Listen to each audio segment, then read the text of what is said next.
Hello বন্ধুরা, আবারও চলে এলাম আমি শেফালিদির রান্নাঘরে। সবাইকে স্বাগত জানিয়ে আজকে রেসিপি শুরু করছি। সকাল মানে পেঁয়াজ কলিটা দেখতে খুব সুন্দর লাগে, আর পেঁয়াজ কলির তরকারি করব আজকে। তার জন্য আমি পেঁয়াজ কলি নিয়ে নিয়েছি। তো বন্ধুরা দেখুন, এখানে আমি পেঁয়াজ কলি নিয়ে নিয়েছি 500 গ্রামের মতন পেঁয়াজ কলি। আর এই শীতের সময় কিন্তু পেঁয়াজ কলির তরকারিটা খেতে ভীষণ সুন্দর লাগে। আর সেই পেঁয়াজ কলি যদি তরকারি হয় বড়ি, কুমড়ো, মটরশুঁটি দিয়ে যদি সুন্দর একটা রেসিপি তৈরি করা যায়, খেতে কিন্তু ভীষণ সুন্দর লাগে। তো আজকে আমি তৈরি করব পেঁয়াজ কলির তরকারি, আর সেই রেসিপিটা আজকে তোমাদের সঙ্গে শেয়ার করব। একদম ইউনিক পদ্ধতিতে তৈরি করব পেঁয়াজ কলির তরকারিটা। আর দেখুন, তার জন্য এখানে 500 গ্রাম পেঁয়াজ কলি এরকম ছোটো ছোটো করে কেটে নিয়েছি। তার সঙ্গে দুখানা টমেটো নিয়েছি, খানিকটা কুমড়ো, আর এখানে নিয়েছি বড়ি, আর এখানে নিয়ে নিয়েছি 250 গ্রামের মতন মটরশুঁটি। এগুলো দিয়ে আজকের এই রেসিপিটা তৈরি করব। খেতে কিন্তু ভীষণ সুন্দর হবে বন্ধুরা। দেখুন, একদম ইউনিক পদ্ধতিতে আজকের এই রেসিপিটা বানাবো। তো পুরো ভিডিওটা দেখবেন বন্ধুরা, আশা করছি সবারই ভালো লাগবে। আর ভিডিওটা ভালো লাগলে আমার চ্যানেলটাকে সাবস্ক্রাইব করে পাশে থাকবেন বন্ধুরা। আর ফেসবুক থেকে দেখলে একটা ফলো করে দিও। তো বন্ধুরা চলুন আজকে পেঁয়াজ কলির রেসিপিটা দেখে নেওয়া যাক। দিয়েছি বন্ধুরা, কড়াটা আমার গরম হয়ে গেছে। এখানে আমি দিয়ে দেব তেল।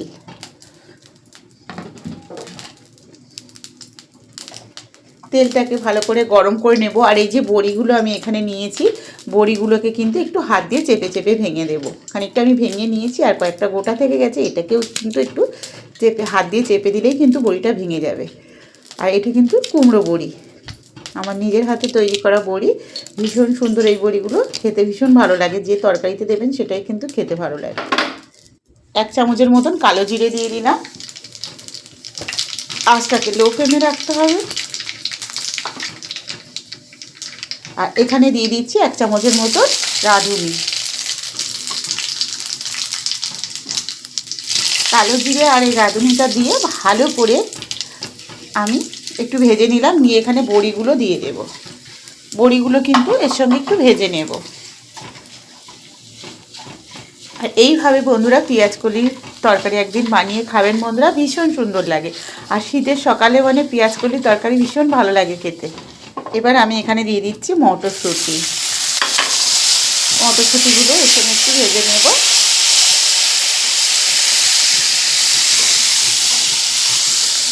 তার সঙ্গে এখানে দিয়ে দিলাম টমেটো। এখানে কাঁচা পাকা টমেটো মিলে আমি দুখানা বড় সাইজের টমেটো একটু কেটে দিয়েছি। টমেটো মটরশুঁটিকে একটু নাড়াচাড়া করে নেব, মিনিট খানেকের মতন এর সঙ্গে ভেজে নেব।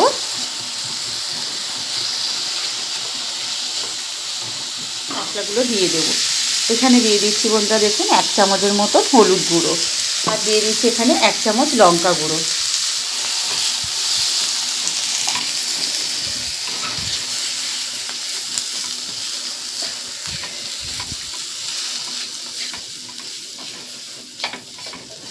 আবারও একটু ভালো করে নাড়াচাড়া করে নেব। বন্ধুরা দেখুন, এখানে আমি 1 চামচ জিরে গুঁড়ো দিয়ে দিচ্ছি, তার সঙ্গে 1/2 চামচ ধনে গুঁড়ো দিয়ে দিলাম। জিরে গুঁড়ো ধনে গুঁড়ো দিয়ে আবার একটু নাড়াচাড়া করে নেব।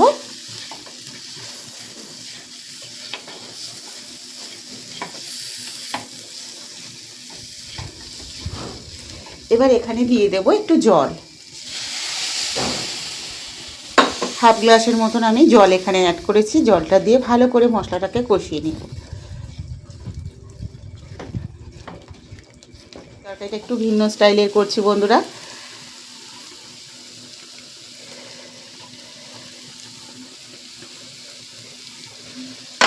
পেঁয়াজ কুচানোটা দিয়ে আবার একটু নাড়াচাড়া করে নেব।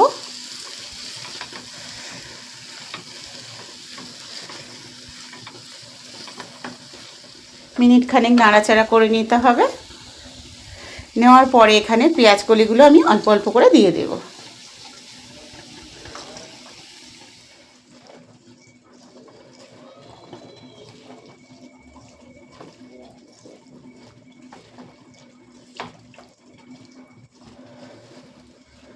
এক চামচের মতো লবণ আমি এখানে দিয়ে দেব।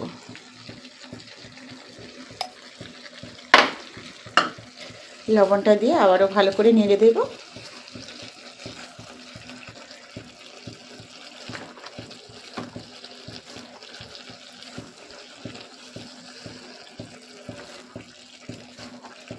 দেখুন, এবার আমি একটা ঢাকা দিয়ে দেবো। ঢাকাটা দিয়ে মিনিট 10 মতো রান্না করে নেব। এবার ঢাকনাটা খুলে আমি একটু নেড়ে দেবো। এখানে এই যে ধনেপাতা কুচানোটা এই তরকারির মধ্যে দিয়ে দেবো।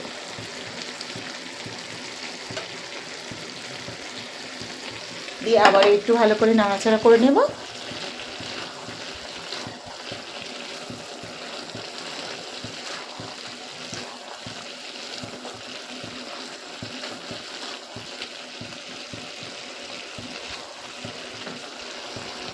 ভালো করে আমি নাড়াচাড়া করে আবার একটু ঢাকা দিয়ে নেব। একদম শুকনো শুকনো হয়ে গেলে তরকারিটা নামিয়ে নেব। দেখুন কুমড়োগুলোও কিন্তু আমার সেদ্ধ হয়ে গেছে।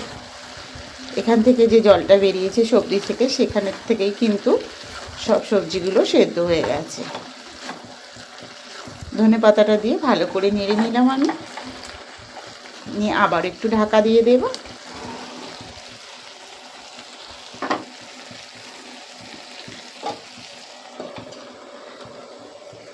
বন্ধুরা আমি ঢাকনাটা তুলে নিচ্ছি, আমার তরকারিটা কিন্তু রেডি হয়ে গেছে। এবার একটু নেড়ে দেব। একদম শুকনো শুকনো মাখা মাখা মতন তরকারিটা রেডি হয়ে গেছে। তো আজকে পেঁয়াজ কালির এই রেসিপিটা কেমন লাগলো বন্ধুরা, এই সবজির রেসিপিটা অবশ্যই কমেন্টে জানিও। আর রেসিপিটা ভালো লাগলে আমার চ্যানেলটাকে সাবস্ক্রাইব করে পাশে থেকো বন্ধুরা। খাওয়া যেতে পারে ভাত রুটি যার সঙ্গে খাবেন সেটাই কিন্তু ভালো লাগবে। গ্যাসটাকে অফ করে দিলাম, দিয়ে সব সবজিটাকে আমি নামিয়ে নেব। আজকে রেসিপিটা কেমন লাগলো বন্ধুরা অবশ্যই কমেন্টে জানিও। আর রেসিপিটা ভালো লাগলে শেফালিদি রান্নাঘর চ্যানেলটিকে অবশ্যই সাবস্ক্রাইব করে নিও। আর ফেসবুক থেকে দেখলে একটা ফলো করে দিও। কমেন্টে অবশ্যই জানিও বন্ধুরা আজকে রেসিপিটা কেমন হয়েছে। সবাই ভালো থেকো, সুস্থ থেকো। কালকের আবার দেখা হচ্ছে নতুন এক রেসিপি নিয়ে।